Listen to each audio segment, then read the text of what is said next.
Hola, bon dia, soc la Bona Atrapat. Avui veurem una nova tècnica de cistelleria i veurem que és una art que no necessita pràcticament res de material ni d'eines. Necessitem les nostres mans i 4 eines més. Això la fa una disciplina molt nòmada, que sempre està en moviment i que no necessita de gaire res per realitzar-se.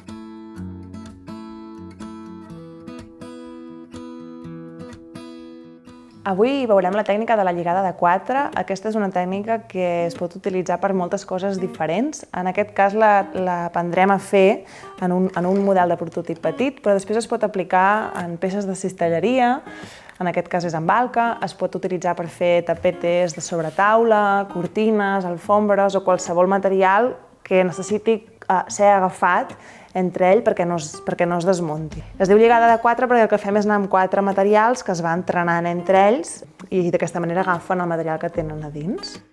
El que necessitarem per fer la peça que aprendrem avui és el material amb el que voldrem treballar, que pot ser molt diferent en funció de la peça que vulguem fer. En aquest cas jo he seleccionat uns quants vímets gruixuts i després un cordill d'espart que he fet jo, tintat amb índigo, però això podria ser qualsevol tipus de corda, cordill o altre material amb el que fer la lligada. I després unes tisores per tallar el cordill.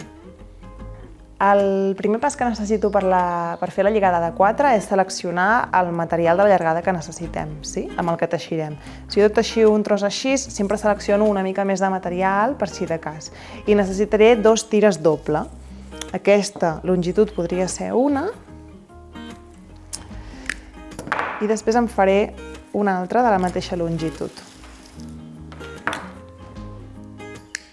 D'aquestes 2 tires doblades per la meitat en sortiran els meus 4 ramals de la meva lligada de 4. Llavors començo. El primer pas és, aquí on tinc la doblegada primera, que és on tinc el dit, col·loco el primer material de vímet. Per començar separo els 2 de sota, els separo i col·loco els 2 de dalt pel mig.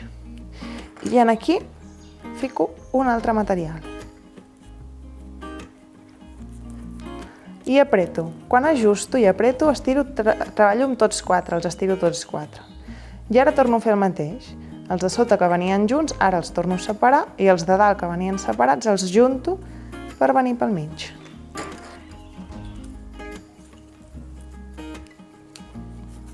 I lligo. El que hem d'anar mirant és que aquest teixit ens quedi molt apretat, per tant vaig estirant de manera regular tots 4 fils. També hem de mirar que el teixit ens quedi molt juntet entre ell i que vagi passant aquesta forma d'espiga que va quedant, que venen de fora cap endins, de fora cap endins, de fora cap endins. Col·loco un altre material. I ajusto.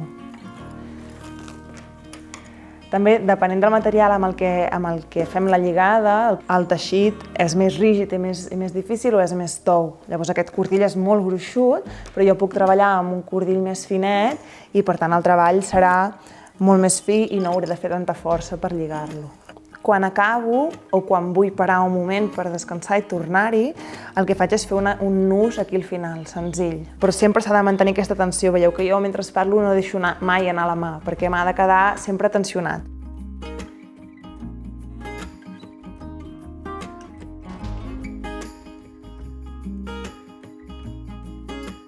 Aquesta nostra peça experimental per aprendre la tècnica de l'encadellada de 4 la deixarem així. Jo ara faré un tall aquí que em quedin uns flecos a la peça. Ja tenim la peça de mostra acabada. Hem pogut veure com es fa l'encadellada de 4 amb aquest prototip que hem deixat desbarrocat, però aquesta peça en realitat la podeu fer, dissenyar i es pot prototipar per fer diferents coses, en funció del material que triem i del tipus de lligada que fem.